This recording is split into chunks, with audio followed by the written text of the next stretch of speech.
V Ilirski Bistrici je potekala 26. gorsko-hitrostna dirka, ki so letos zaznamovale zahtevne dežne razmere. Prvič je do zmage prišel Francoz Sébastien Petit, eden najboljših evropskih gorskih dirkačev, ki se je letos prvič predstavil z novim dirkalnikom proizvajalca Nova. Drugo mesto je zasedel Italijan Federico Liber, tretje pa slovenski predstavnik Patrik Zajelšnik.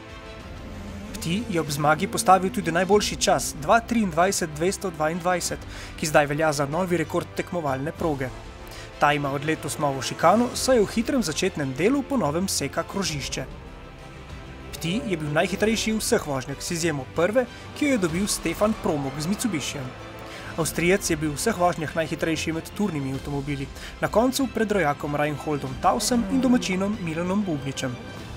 Bubnič je kljub nekaj težavam na treningu, ko je doživel tudi manjšo nesrečo, suvereno zmagal v generalni razvrstitvi državnega prvenstva. Tokrat je drugo mesto zasedel Janko Čebron, tretje pa Maticko Gej. Zanimivi so bili tudi obračuni v divizijah državnega prvenstva. V prvi je slavil Erik Maglica, po odstopih Klemenca in Trčka pa sta v zadnji vožnji na stopničke napredovala še Asja Plesničar in Martin Česnik. Druga divizija je tokrat potekala po notah mladega Marka Škulja. Ta je bil premočan tudi za bolj izkušena dirkača Alojza Udovča in Marka Grosja, ki sta končala neposredno za njim. Aktualni prvak Matevž Čuden je v prvi vožnji izgubil preveč in končal kot četrti.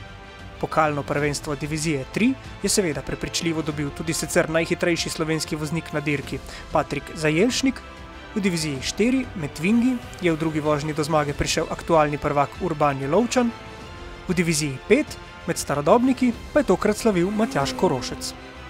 Vse rezultate, rekorde in ostale zanimivosti lahko preverite na spletnem portalu ter družbenih omrežjih autoportret.si.